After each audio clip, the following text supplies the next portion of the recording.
Hello, my name is Scott. My handle is Web and Root on LinkedIn, Twitter, a bunch of other stuff. This is a video accompanying series for a slide deck I made around 6 months ago called AWS from Zero to Pacu. The basic idea behind the slide deck was I wanted to take someone who had zero knowledge of AWS, so maybe they just know the abbreviation and like nothing else, and take them all the way up to Intro to Red Teaming, which is what that Pacu portion is. Originally, I thought like, oh, this will take 20 slides. This will be super quick. I didn't realize the gap between zero knowledge and intro to red teaming. So like 280 slides later and many memes later, I had made this slide deck. I presented it at kind of the local DEF CON San Diego group over several sessions. I also posted it on LinkedIn, so it's publicly accessible to anyone who wants to view it. But I thought it might be good to make a accompanying video series. That way I can screen share and show some of the interactive components to make the slide deck a bit more valuable in terms of looking at it from start to finish, or clarifying any slides that maybe might not be self-evident based off the slide themselves. So with that being said, in terms of the playlist, this is kind of how I'm going to break it out. I'm not going to do everything in one video, so this first video is going to be kind of an intro to AWS. What is it? I'll briefly describe what the cloud is even. The second part is about how to use AWS from the command line and some basic IAM stuff. So the first two sections are going to be pretty applicable even if you're not a pen tester. So if you're a developer, for example, you might find value out of the first two portions. And then the third portion is a bit, essentially talking about the intersection of web and cloud. And so if you're a pen tester, number 3 will probably bring a lot of value if you do cloud pen testing or even web application pen testing in your day-to-day business. And then 4 is that intro to red teaming stuff, and that's kind of the Pacu portion. So before I dive into a lot of the content, I just have a super quick, super standard boilerplate disclaimer. I'm not here in the name of or on behalf of my employer. Any views expressed in this talk are my own and not those of my employer. In terms of my day-to-day job, I'm a senior security consultant at a company called NetSPI, which is a cybersecurity consulting agency based out of Minnesota. So they're a pretty great pen testing company. They do web application pen testing, cloud pen testing, mainframe pen testing, and I'll put a link to their home site in the description. So if you're looking into security consulting or you are looking for a group to do your security consulting tests, then I highly recommend you reach out to NetSPI. And again, I'll put that link in the description. But again, this disclaimer is just saying this is something I made in my own time. The individual viewpoints expressed in this presentation are of my own, and they're not like the official stances or anything of my employer per the disclaimer text there. Okay, jumping back to the presentation there, so AWS intro. So AWS stands for Amazon Web Services. They are a major cloud provider. Looking at the picture at the bottom, you can quickly tell that they have a global presence or a global footprint, right? On the far left, you can see that they're in Oregon on the far left, and they're all the way in Tokyo on the far right, and they have all these regions in between. So this is just to emphasize that, AWS is huge, they're a big presence, they're essentially global.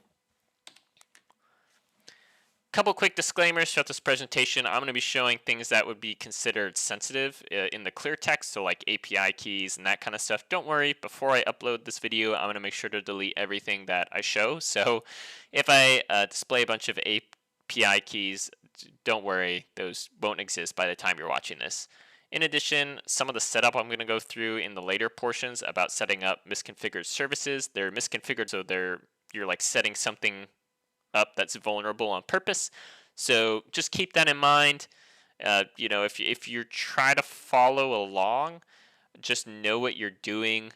Don't set up vulnerable services on purpose if you don't know why they're vulnerable, and don't set up vulnerable service and just leave them in your accounts. So the summary is just be smart. If I'm setting something up that's vulnerable, like I'll mention at the beginning, just keep that in mind, and when you set it up, just take the proper precautions. Okay, so before I jump into the services overview for AWS, let's just briefly describe what a cloud is. So a cloud is essentially computers. The cloud is has a really fancy I think, terminology and kind of implications, and it sounds really high tech and futuristic. But at the end of the day, the cloud is just computers, and all it is the cloud are different companies have put a bunch of computers in a bunch of buildings. And instead of hosting those computers in your basement or your company basement or wherever you have your company computers, you pay these cloud providers money to use the cloud provider resources that allow you to scale up and scale down as needed. And the cloud provider resources are just computers and a bunch of warehouses. It's literally just buildings with rows of computers in them. To give you an example of that, let's say you're a holiday company, for example, and you have a holiday website. So during the holiday season, that's like your peak season. You have a bunch of sales, you have a bunch of demand on your website. Maybe in the off holiday season, you only have like half demand, right? So you have a website you manage your storefront through. Well, so the common example given is that in the older days, your company might have a basement full of computers to host your website and your storefront and handle all your transactions and that kind of stuff. So during the holiday season, all your computers might be in effect. You have 100% utilization. You're using all your computers to stand up your websites, meet the demand, and process all the orders. But in the off holiday seasons, maybe you're only using half those computers to keep your website up.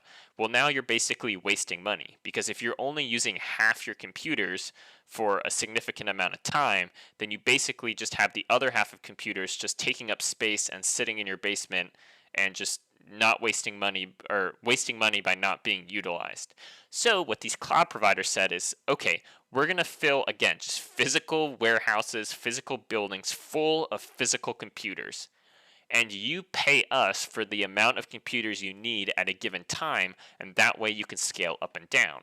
So if we moved our example, if that company that had the holiday website said, we're going to move to the cloud, they got rid of all their computers in the basement, and they moved completely to the cloud.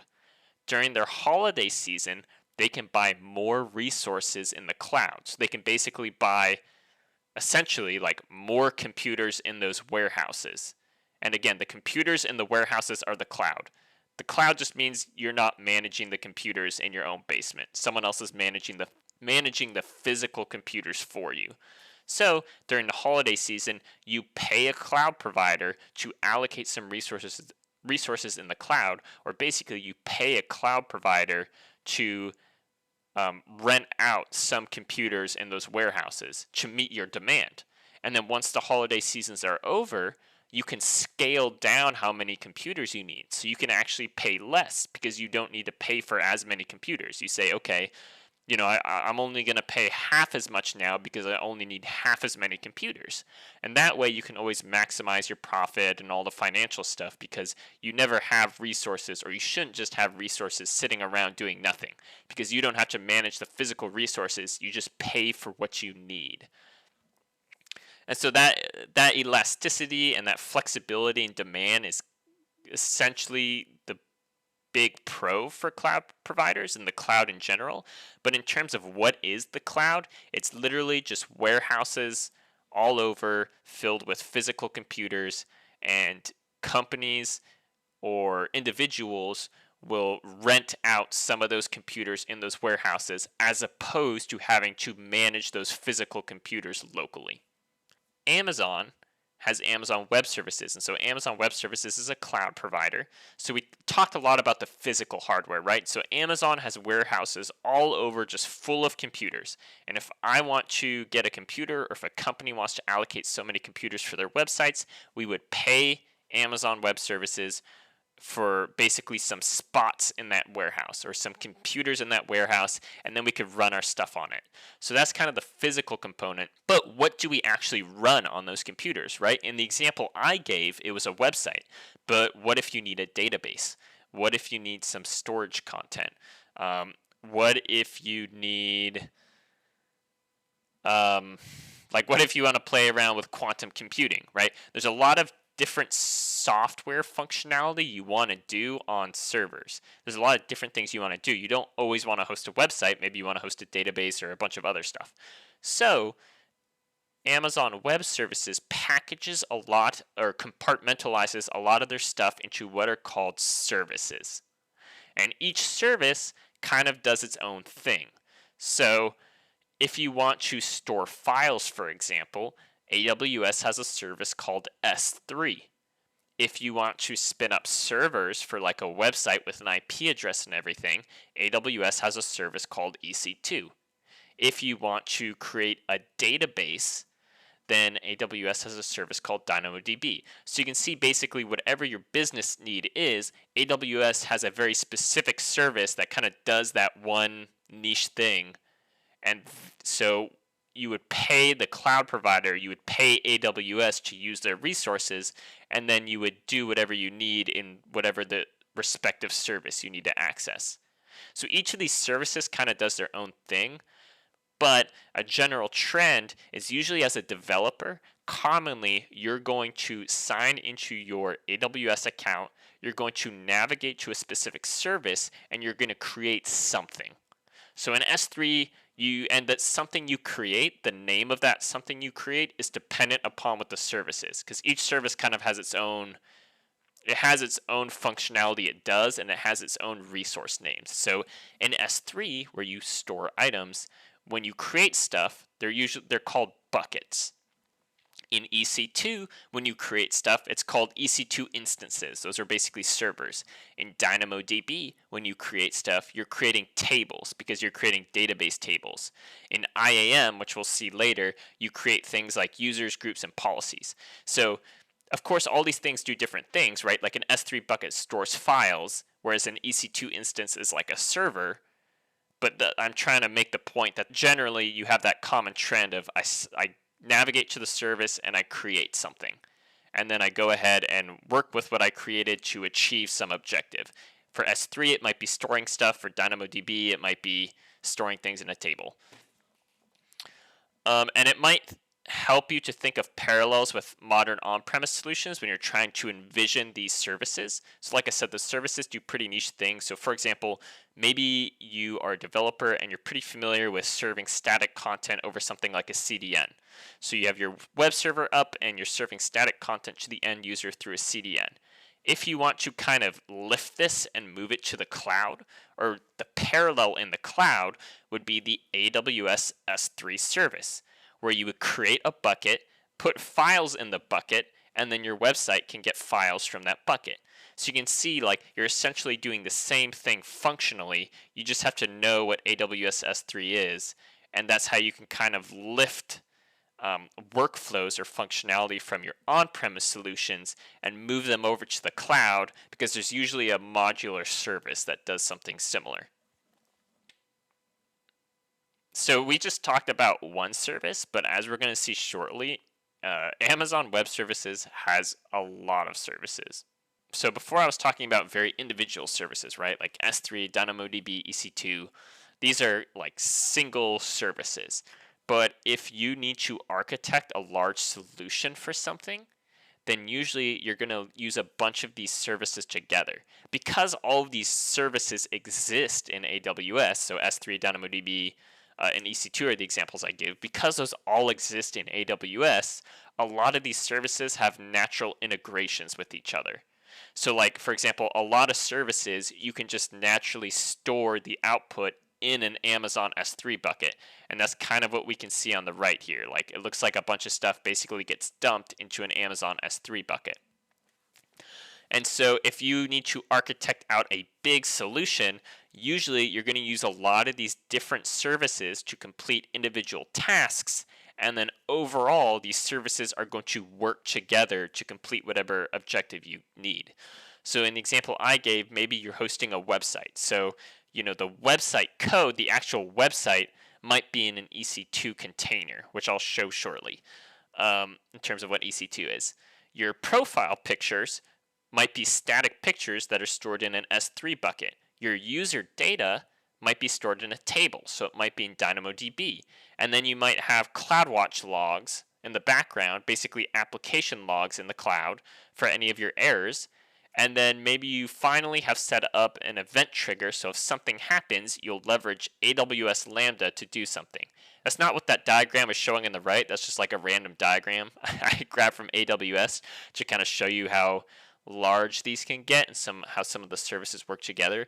But the point I'm making is that one solution can leverage a lot of these different independent services that then all work together, like in this example for a website I gave. So to finish our section on services, I'm going to go over some of the individual services that are pretty popular, or you probably have heard these acronyms thrown around a lot. I'll probably screen share for some of these just to give you an introductory idea of what these are. Don't worry, I'm going to cover the UI and the console and all that stuff in the next section. This is just to give you kind of a quick glimpse at what some of these are. So the first one is called Simple Storage Service. It's abbreviated S3. It's, a very well-known acronym in AWS. It lets you store objects or files in buckets. In the previous example, I was saying if you had a CDN maybe for your website, a good parallel in the cloud would be S3. So you can store static files, for example, and then there's also some use cases where you can just host the entire website on S3 itself. Okay, so I'm going to show really briefly S3 and kind of how to create a bucket. Again, I'm going to cover S3 in the misconfiguration section. I'm going to cover the console in the next section. So these are just giving you some brief glimpses into each of those respective areas. But it's probably good to show you kind of a screen share now to help you get an idea of what this is. So this is my default AWS account I've signed into. And remember how I said if you're a developer, usually you sign into your AWS account and then you need to do something in a specific service. Maybe you need to create a bucket in the S3 service here. Maybe you need to create a function in the Lambda service here. So the first thing we need to do is we need to go to a specific service. So in this case, I'm going to show how to make a bucket. So I'm going to type in S3 and see how it says services here. So all these services pop up. I want the S3 one. I'm going to right click, open link in new tab. Okay, so I have some buckets created in here because I was testing some stuff earlier, but normally you go to the service and you see something like this. So this is our homepage for our AWS account. So you would sign into your AWS account and then you would which allows you to access whatever service you need. And then this is, you can think of as the homepage for the service itself. So like this is the homepage for S3. I'm going to show how to create a bucket. So I go ahead and click on bucket. And then I'm going to go ahead and click on create bucket. And I'm going to go through a lot of this stuff when I go over misconfigurations, and I'll be covering S3 specifically. But for now, let's go ahead and give it a unique name here. Let's call it cool bucket. Okay, so we're going to go ahead and give it this name here, cool bucket. And then we can go ahead and click create bucket. And so now we've created a bucket in the S3 service. So this is the bucket we just created, right? So if we click into it, we can upload files to this bucket, and we can do a lot of stuff in this bucket. So that's what S3 basically is, right? You sign into the S3 service, then you make a bucket in S3, and then the buckets in S3 allow you to upload files. In terms of the next service, we have EC2, Elastic Compute Cloud. This lets you set up a server with an IP. An example use case would be maybe you're hosting a website. So you could deploy an EC2 instance real quick, and then you could use that to host the website. Or if you're doing pen testing, maybe you use an EC2 to set up a rev shell or something like that. The joke with these is if you spin up some instances, they might not be that expensive, but if you forget about them and let them running, then you might check back in later and you might have a bill waiting for you. So that's kind of like the joke about these. They're usually not super expensive to spin up. I mean, I left one running by accident, or I've left some running by accident a couple times, and usually it's not going to like break the bank. It's not too expensive, but you want to make sure to turn them off. And I think Yeah, I think if you turn them off, you'll stop being charged, or you might need to delete them as well. I'm not sure, but make sure to basically clean up your resources if you're not using it. In terms of EC2, we're going to do the exact same thing. So again, EC2 is another service. So I'm going to search for service, open it in a new tab. Okay, this is like the EC2 homepage, right? And then we're going to make an instance. An instance is just like a server. So I'm going to launch an instance. We'll call it my presentation test instance. We'll do Amazon Linux. Ooh, that's interesting. Mac OS. Okay, we'll do Amazon Linux. And let's create a new key pair. Presentation key pair. Cool. And launch instance. Okay, it's doing a bunch of stuff. Now, if we go back to instances, we'll see our instance is in the process of being distributed. So, like, it's got a public IP address. So this is essentially like a server. So it has a public IP address. You can SSH into it. That's what EC2 you can do in it. You basically create a server like this. And then you could, for example, host a website on the server, or you could SSH into the server and use it as like a sandbox to do some Linux stuff, or whatever you need to do. Okay, the next service is API Gateway. So API Gateway lets you set up REST API endpoints. I'm not going to show an interactive example for that, but basically you can set up like a framework to receive. You can set up like a REST API through it. So if you make a API call, then it might get passed to API Gateway initially.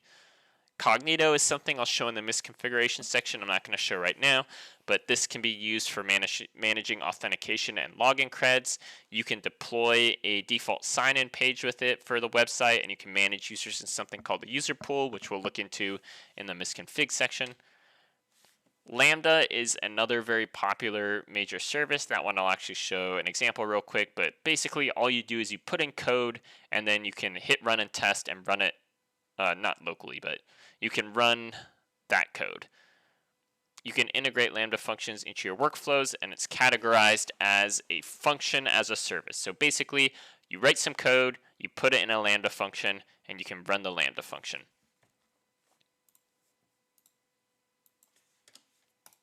Okay, you probably know what we're going to do at this point. So Lambda is a service. So I'm going to search for Lambda up here. Lambda pops up.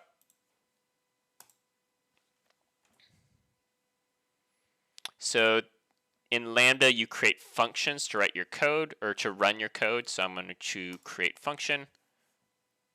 Let's call it presentation function. We'll set the programming language as Python and create function.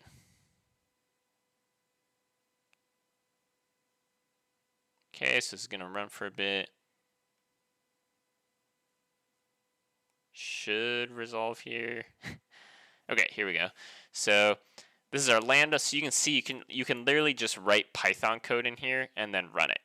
So if you have a big workflow in AWS and you need to pass in some data and then manipulate it in some way through Lambda and then pass out the formatted data, you might do it through a Lambda function. And you would just put the code that you need to use to format that data in here. So like, for example, if I run this, it's just going to return status code 200 and hello from Lambda. So just to run it real quick, this is just creating the input data. So this is what's being passed in as the input. So save, test. Okay, so it responds with status code 200, hello from Lambda, like we expect. So again, you can just put your code in Lambda and you can hit test. You'll notice there's no IPs, there's no networking you have to worry about. You literally just put the code in here and run it.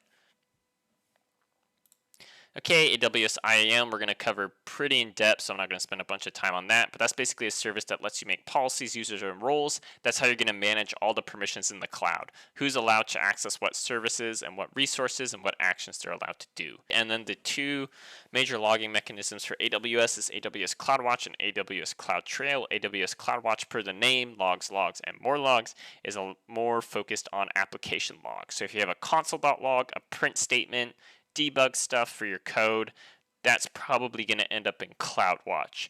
CloudTrail is much more about logging actions that someone does in an AWS account. So logging actual AWS actions. So I just showed how you can like create an S3 bucket and create an EC2 instance and create a Lambda function. All that stuff of creating resources would essentially get logged by CloudTrail. And I'll actually show that here in a second. But CloudTrail is like the AWS, the log of things you do in your AWS account, not really the log of the application you're running or the code you're running. Okay, so I talked about CloudWatch and CloudTrail. Again, we probably know what to do. CloudWatch is a service in AWS, so I just search for CloudWatch. Let's open that in a tab, and CloudTrail is also a service, so open that in a tab. Okay, I don't have the CloudWatch logs populated, but you can see you've got your home page here essentially for CloudWatch, and then you've got your logs off to the side. So I might have some logs in here. Yeah, like this is the Lambda function we made. So this is just showing how when you make a Lambda function, it will automatically make a log group here. And this kind of references that integration I was talking about, where a lot of these AWS services already kind of integrate with each other naturally. So this was kind of just made in the background, like we didn't have to worry about it. Log insights, and where you can kind of search all your logs. But again, this is for applications. So like your Lambda function, when you run your Lambda code, you can print out debug statements to this log group. CloudTrail is much more about, again, this is the home page for CloudTrail. This is much more about logging what you actually do in the AWS account. Like when I'm clicking all these buttons and creating stuff, it's logging that. It's not logging the application stuff usually. So if I go to dashboard, see view full event history, so you can see when I created my Lambda function, it logged my actions of creating that Lambda function, right? And when it created that log group automatically, it logged the AWS actions of creating that log group. So these are logs of actual things you're doing in your AWS account.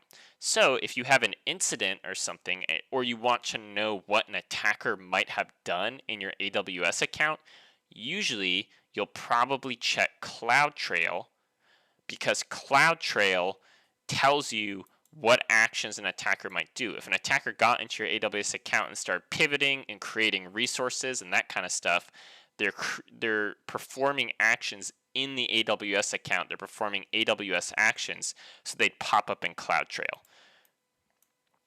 So this would probably be what you would want to look to if you think there's malicious activity and you want a record of that within your AWS account.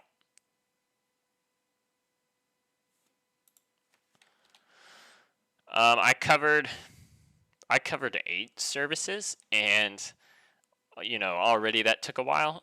So there's a ton of services in AWS. I'm not going to go through all of them. There's some good short YouTube videos that go through a lot of them. Like the first video is really cool. It goes through the top 50 plus services and explains them all. And then this second one's kind of fun. It's 168 services and a song in 2 minutes. I highly recommend you watch these 2 videos, like pause this video, watch these 2 videos before you continue, because they're going to give you a lot of insight into the different services. And to give you an idea of how many services there are, let's switch back to our cloud account again. Okay, if we go to our home page, so the home page shows you the recently visited services. So like we were just looking at CloudTrail, so it pops up here, and we were just looking at Lambda, so it pops up here. But like when we're searching, you can see there's a bunch of different services, even just when I search for CloudTrail. If you click View All Services down here, these are, I'll probably zoom in even more. Oh, there we go. These are all the AWS services. So you can see there's a lot. I think there's definitely probably over 100. And you can see they're all different categories. So like S3 is storage, right? That's the one we were looking at under storage. And EC2 is under containers, or sorry, under compute. DynamoDB is under databases. So you can see DynamoDB is what I was talking about, but they have a bunch of other services that do database type stuff. If you're interested in like quantum computing, they have a service for that. If you're interested in satellites, they have a service for that. AR and VR, mobile stuff, Internet of Things, game development. If you can think of it, there's probably a service that encapsulates it. But like I said, all these services kind of do their own thing. So if you want to use a service, like if I wanted to use AWS Chatbot, I would have to read up on the documentation for AWS Chatbot. And so that pretty much summarizes all the services. Again, there's a lot of them. As you need to use them, or you need to figure out what they do, usually just Googling the service name and AWS documentation will return a wealth of documentation for you to figure out what exactly they do. And so for the common misconfigurations, I'll probably be focusing on only like 4 or 5 of them. Okay, the final note is serverless, but service still exists. So some of these functions, or some of these, I should say some of these services that we discussed, like Lambda, they're called serverless services. What does that mean? Like, don't get confused. Things can't run off nothing. Basically, what I'm saying is, even if a service is serverless, there's still a server somewhere, right? It's not like Lambda is serverless and it runs code. It's not like it runs off nothing. There's a computer somewhere, right? In these Amazon warehouses with all these computers in the cloud, there's a computer somewhere that is running your Lambda code. So there's like physical hardware running the code. The reason we call it serverless is because you don't have to manage an IP or any of that networking stuff. So kind of switching back, remember in EC2, so our EC2 has finished partitioning, we have a public IP address. So when we're working with this EC2 instance, we have to kind of keep in mind the IP address and SSHing in and all that kind of stuff. With Lambda, there is no IP address, right? It's literally you put in the code and you run it. There's no IP address. There's not really any networking. So we would call Lambda serverless because we don't have to worry about a server. And Lambda also has a special notation of being a function as a service. Point being, serverless still means there's a computer somewhere running it. It just means you don't have to worry about IPs and networking and that type of stuff. This is a helpful diagram I found from, I think, an article from last year or the year before, but it basically just shows the market share for the major cloud providers. So we've been talking about AWS, which is Amazon. So you can see Amazon has about 33%, Microsoft is around 22%, Google is around 10%, the next 10 companies are 21%. Don't take these percentages to heart. Basically, the takeaway from this should be that Amazon is the biggest cloud provider, and then Microsoft is the second biggest cloud provider, and then Google is the third biggest cloud provider, and then you've got the kind of 10 companies composing the rest of the market share. So with the concept of the cloud, I talked about how you're running your stuff in computers in warehouses owned by Amazon, right? Amazon's got these warehouses all over. They're full of computers, and they're running your Lambda functions. They're running your EC2 instances. They're running your S3 buckets. Whatever you're making, their computers are running it, and they're scaling for demand and all that stuff. Well, if you don't have the physical hardware in your basement anymore, then you can't manage that hardware if it fails, right? Maybe in the older model, if one of your computers failed, you could send someone down to the basement who could fix it real quick and swap it out with a new computer, and you don't lose a ton of connectivity or uptime, right? You don't lose a bunch of uptime. Well, with cloud, you're trusting that the cloud service provider is going to manage that hardware for you, so you would expect there to be very few outages, if any. And so AWS has this principle called, I think it's maybe it's the 6, but no, like the 5 nines of 99.999% availability. And the AWS has basically said, if you use us as a service, then we are going to be up 99.999% of the time. I think they do the math on their website, and it comes out to maybe like 1 or 2 minutes out of the whole year. It's really small. It's marginal. It's almost nothing. So because it's marginal and really small, then if you're putting a lot of trust in this cloud service provider, right? So if the cloud service provider goes down or has an outage, then you might have a lot of infrastructure in the cloud that can no longer run. So that's why AWS outages are a huge deal. And that's why you usually hear about them in the news. So there was like a major outage in 2017, 2020, and December 2021. I've got some news articles there. I can also put those in the description. And the cloud services have taken off so much in the last couple of years that when these outages do happen, it's surprising sometimes to see some of the technology we have on the cloud platform that you would never think of. So like one of the funny examples I give is Roombas. So one of those news articles talks about how people weren't able to like run their Roombas with the mobile app because either the Roomba or the mobile app or whatever was on AWS. And you can actually see in that first picture there on the left that from bleeping computer, and I think this uptick is the outage. So you can see when AWS has this uptick, which represents, I think, an outage, then all these other companies also have an outage because they are basically relying on AWS. And so when AWS has an outage, then they also all kind of have an outage. That being said, I'm not trying to scare you away from AWS. I think AWS is great and their services are reliable and all that. This is just kind of emphasizing how if things do go down, that's why it's such a big deal. And like you can see here, they only had major outages in 2017, 2020, and 2021. I think most of those lasted for like, if even half a day. Like they're very rare, they're very few in between. Like you should feel pretty secure running your stuff in AWS. This is just highlighting that AWS will keep up your stuff 99.999% of the time.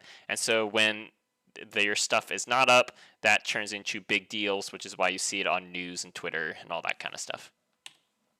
Okay, so that's the end of the AWS introduction portion, kind of what is cloud, what is AWS, what are services, and I showed you an interactive component of how you can go into your AWS account and you can create something in a service, an S3 bucket, an EC2 instance, whatever.